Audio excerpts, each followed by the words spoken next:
Hai, Assalamualaikum warahmatullahi wabarakatuh. Baik, perkenalkan nama saya Nur Aulia Usman. Hari ini kita akan mereview buku nih. Judulnya Berdamai dengan Diri Sendiri. Nih bukunya. Buku ini merupakan buku yang bestseller banget, yang ditulis oleh Mutia Saekti, yang diterbitkan oleh Psikologi Corner pada tahun 2018. Nah, sebenarnya buku ini isinya apa sih? Mari kita simak yuk. Nah, dalam buku ini ada 6 yang bisa dikatakan daftar istilah dalam buku ini. Yang pertama yaitu semacam prolog. Yang kedua, berdamai dengan ketidaksempurnaan. Yang ketiga, melihat potensi diri. Yang keempat, cara memandang potensi orang lain. Yang kelima, kita adalah kita. Nah, yang terakhir adalah semacam epilog. Mari kita simak selengkapnya. Pertama ya, yaitu semacam prolog. Nih, ada 3. Yang pertama itu ketidakpercayaan diri yang diskenario. Yang kedua, mengapa keyakinan diri dan figuritas itu penting. Dan terakhir, menjadi manusia yang otentik. Nah, baik, kita yang ke pertama dulu ya. Ketidakpercayaan diri yang diskenario. Nah, menurut Mike Robbins dalam bukunya yang berjudul Be Yourself, berulang kali menyatakan bahwa manusia dunia ini terlahir otentik, tidak ada rupa maupun karakter dalam jiwa seseorang yang bisa diduplikat oleh orang lain sekalipun keduanya adalah kembar, gitu. Artinya, ketidakpercayaan diri itu adalah sulit untuk bisa mensyukuri apa yang kita miliki dan selalu ada kata minder yang berlebihan, begitu. Oke, yang kedua nih, mengapa keyakinan diri dan figuritas itu penting? Gitu. Keyakinan diri dan figuritas menghadapi zaman modern ini perlu ditegakkan karena jika dalam diri kita tidak akan kekuatan untuk bertahan, maka tidak heran jika dalam mengarungi kehidupan pun manusia mudah terombang-ambing tanpa tujuan. Begitu juga dengan keberadaan figur yang patut untuk dijadikan contoh dan teladan dalam kehidupan kita sehari-hari, begitu.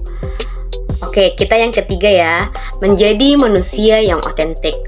Dalam buku Robbins lagi nih, menyampaikan bahwa ada 5 prinsip dasar yang diperlukan untuk menjadi pribadi yang otentik. Apa itu? Yang pertama nih, know yourself atau ketahui dirimu sebenarnya. Yang kedua, transfer your fear, yaitu ubah ketakutan yang menggelaut dalam hidupmu. Yang ketiga, express, yaitu tunjukkan siapa dirimu yang sejati kepada dunia. Yang keempat, be bold, atau beranilah untuk menunjukkan jati dirimu sebenarnya. Yang kelima, celebrate what you're. Rayakan semua itu sebagai bentuk rasa syukur. Nah, oke, kita ke bab 2. Berdamai dengan ketidaksempurnaan. Nah, di bab 2 ini memiliki 4 poin. Yang pertama, bersahabat dengan kekurangan, bagian dari rahmat. Ketiga, hebat dengan ketidaksempurnaan. Dan terakhir, setiap insan punya peran. Mari kita simak. Oke, bagian pertama nih. Poin pertama, bersahabat dengan kekurangan. Mike Robbins menyatakan bahwa nilai otentik dari diri kita menjadi pudar karena terlalu mendengarkan apa yang orang lain katakan. Sebab menuruti ekspektasi orang lain adalah sesuatu yang semu, melelahkan, dan tidak ada hobinya. Percayalah bahwa kekurangan dan kelebihan adalah sesuatu yang diciptakan satu paket. Tidak ada yang dapat diduplikat dan dipisahkan, walaupun itu adalah anak kembar, begitu. Nah, menurut sastrawan Haruki Murakami, sakit itu pasti, tapi menderita itu adalah pilihan. Oke, bagian kedua nih, bagian dari rahmat. Menerima kekurangan baik secara fisik maupun psikis cukup kendalikan dengan baik, tanpa perlu ditutupi atau diubah menjadi sesuatu yang not the real you. Berdamai dengan kenyataan karena segala yang kita miliki sebenarnya adalah bentuk kasih sayang dari Tuhan. Oke, poin ketiga, hebat bersama ketidaksempurnaan. Perjalanan hidup ini memang tidak selalu mulus, sudah pasti banyak rintangan yang dihadapi. Memiliki kekurangan bukan berarti tidak mampu untuk menjalani kehidupan, tapi bagaimana cara kita menutupi kekurangan itu dengan bertahan dan memperjuangkan kebenaran, seperti yang dilakukan oleh Nabi Muhammad SAW dan Kiai Haji Ahmad Dahlan. Jika kita bersyukur, maka setiap kekurangan yang digariskan olehnya dalam hidup kita, sebab Allah adalah Maha mengetahui segalanya, bahwasanya kita tidak boleh manja jika benar-benar ingin sukses. Sang penulis skenario kehidupan menginginkan kita untuk hebat melalui jalan yang sangat tidak mulus ini. Artinya, kita harus memperjuangkan apa-apa yang sebenarnya kita harus perjuangkan untuk menjadi orang yang sukses. Gagal pasti ada, tapi jangan pernah putus asa. Poin keempat, setiap insan punya peran. Nah, dalam buku yang berjudul Bukan Untuk Dibaca, karya Desi M. Destiani menyampaikan bahwa selalu ada the power within you, power yaitu positif, optimis, willingness, enthusiasm, dan reveal. Intinya adalah menjalankan peran, artinya membawa sebuah kepentingan. Untuk berhasil membawa sebuah kepentingan, diperlukan adalah sebuah kekuatan tekad untuk menanggalkan hal-hal yang sepele dan tidak menyepelekan hal yang sebenarnya besar dalam kehidupan. Oke, kita ke bagian ke bab 3, melihat potensi diri. Di bab 3 ini juga memiliki 4 poin. Yang pertama, mulai mengenali diri sendiri. Yang kedua, menemukan kelebihan. Yang ketiga, alihkan fokus. Yang keempat, menemukan ruang aktualisasi. Baik, kita ke pertama ya. Nih, mulai mengenali diri sendiri. Menurut Mika Robbins dalam bukunya Be Yourself, ada beberapa cara yang bisa kita lakukan untuk mengenali diri kita terlebih dahulu, lebih dalam, yaitu 1. Memberikan perhatian pada diri sendiri. Yang kedua, mempelajari tentang karakter diri sendiri. Yang ketiga, mengapresiasi kelebihan yang kita miliki. Yang keempat, berdamai dengan kekurangan. Yang kelima, siap menerima masukan, semacam get feedback from the others gitu.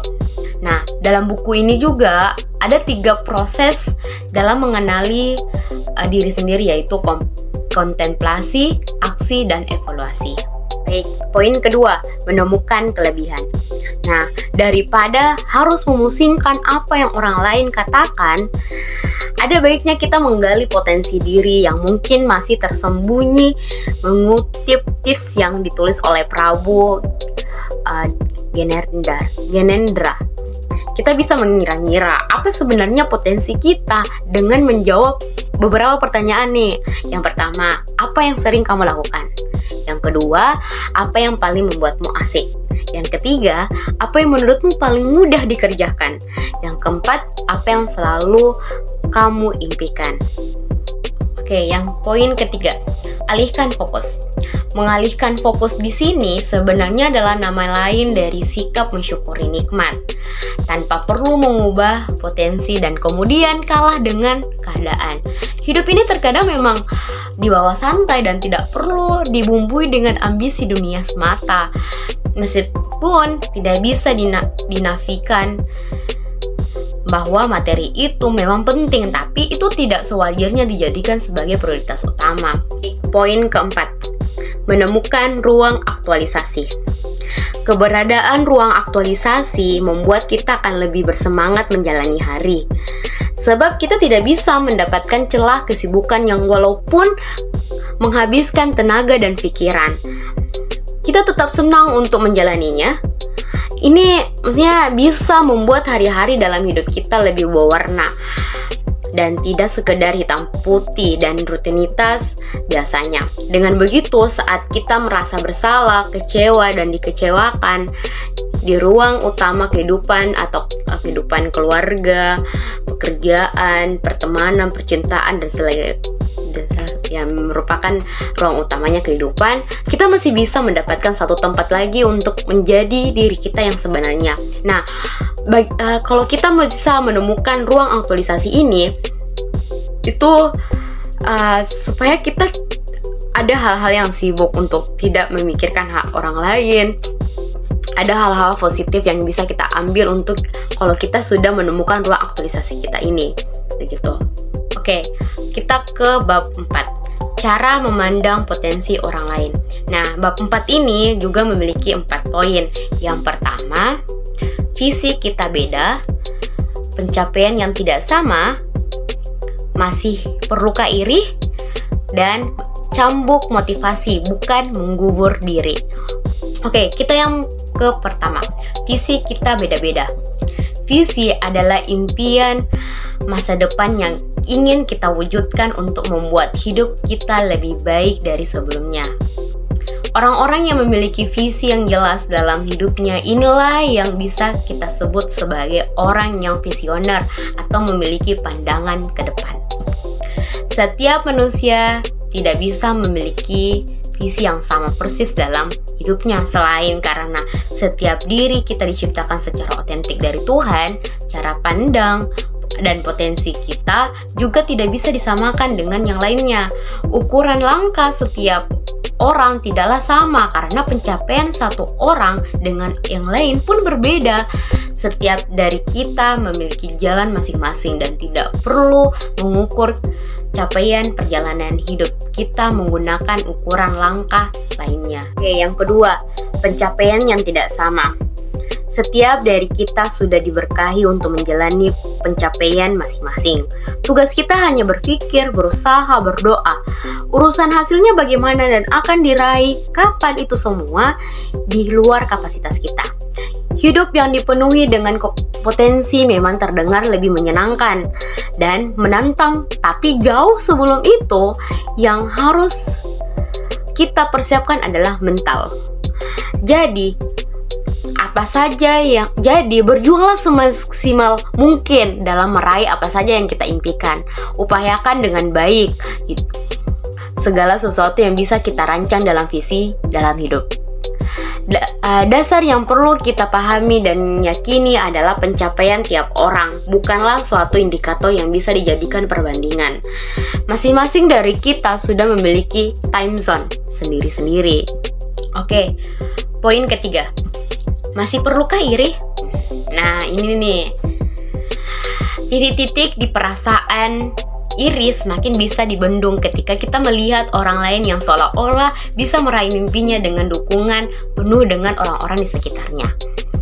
Kita tidak perlu iri dengan pencapaian orang lain, bahkan bila pencapaian orang lain itu adalah sesuatu yang diimpikan sebenarnya.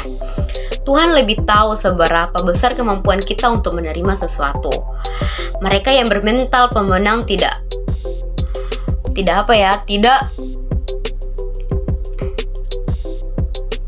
perlu iri gitu dengan pencapaian orang lain. Nah, mereka yang bermental pemenang tidak akan sulit menerima kekalahan dan tidak mudah diiris ketika melihat orang lain berhasil. Mereka justru senantiasa ikut berbahagia ketika orang-orang di sekitarnya begitu passionate dalam meraih visi hidupnya. Sebab mereka sadar betul-betul bahwa berjuang sendirian dalam meraih cita-cita adalah sesuatu yang berat untuk dijalani dalam kurun waktu yang sama. Oke, yang ke poin 4 nih. Cambuk motivasi, bukan mengubur diri. Orang-orang belum bisa bernamai dengan diri sendiri, jiwanya pasti kelelahan. Dan semua hal indah itu tidak akan pernah diraih jika kita memilih berhenti dan mengubur potensi kita dalam-dalam. Semua kesuksesan di masa depan itu hanya akan menjadi angan-angan apabila kita fokus pada kegagalan dan kekurangan yang kita miliki. Semua mimpi kita tidak akan menjadi mimpi jika kita tidak bisa seimbang antara mewujudkan mimpi kita sendiri dan mewujudkan ekspektasi orang lain. Maka Maka, proses penerimaan diri sendiri juga diawali dengan menemukan orang-orang yang sevisi, sefrekuensi untuk menggabungkan impiannya bersama impian kita untuk diwujudkan bersama tanpa ada yang perlu dikorbankan dan berkorban. Semua dilakukan dengan asas ketulusan cinta tanpa paksaan apalagi tuntutan. Kita ke bab 5. Kita adalah kita. Nah, bab 5 ini memiliki 2 poin. Yang pertama, tidak perlu menjadi orang lain. Yang kedua, perkuat identitas diri. Baik, kita ke pertama. Tidak perlu menjadi orang lain. Sikap kekaguman yang berlebihan juga bisa membuat kehilangan jati diri kita yang sesungguhnya. Boleh kita mengagumi sosok tertentu jika kita menilai mereka memiliki nilai plus dalam kehidupannya. Segala pertimbangan harus tetap dilakukan agar tidak menjadi manusia yang copy paste hanya karena ingin meniru keberhasilan dari orang lain. Jadi kita tidak boleh kita lihat orang lain, boleh kita contohkan, tapi jangan terlalu berlebihan untuk mencontohkan. Oke, yang kedua, poin kedua, perkuat identitas diri. Jika jati diri sudah ditemukan nih, maka langkah akhir yang perlu diistiqomahkan adalah memperkuat jati diri. Setiap manusia tercipta di dunia ini dilengkapi dengan karunia untuk memilih dan jalan mana yang akan kita lalui untuk menggali potensi. Terlepas dari semua itu, pilihan yang telah diambilnya harus selalu bersesuai dengan apa yang menjadi prinsip dan visi misi yang akan kita bawa. Sehingga kita tidak memilih asal gitu saja, karena di balik pilihan atau keputusan yang kita ambil ada risiko dan tanggung jawab yang harus kita lalui untuk bertahan di dalamnya. Oke, bab terakhir, semacam epilog. Nah, semacam epilog ini memiliki poin penting, yaitu pentingnya mendamaikan diri sendiri. Nah, mulailah menggali siapa dirimu sebenarnya. Gali dan temukan kekuatan dirimu yang mungkin selama ini sudah kamu kubur dalam-dalam. Alihkan fokusmu yang mungkin sebelumnya terlalu meratapi kesedihan, menunjuk kepada eksplorasi kemampuanmu. Beranilah untuk mengambil keputusan atas pilihan hidupmu. Mulailah untuk tidak terlalu memperdulikan apa kata orang yang terlalu sering mengintervensi kehidupanmu. Hidup ini kita sendiri yang menjalani. Jika kita terlalu patuh pada apa kata orang, saat kita jatuh, mereka belum tentu mau akan keputusan yang sudah kita ambil sebelumnya. Maka dari itu, belajarlah teguh untuk mempertanggungjawabkan apa yang sudah menjadi pilihan kita. Dengan demikian, maka kuatlah juga sudah identitas diri yang melekat dalam hidup kita semua. Baik, itulah tadi review buku yang berjudul Berdamai dengan Diri Sendiri, Seni Menerima Apa Adanya. Saya Nur Aulia Usman, terima kasih. Assalamualaikum warahmatullahi wabarakatuh.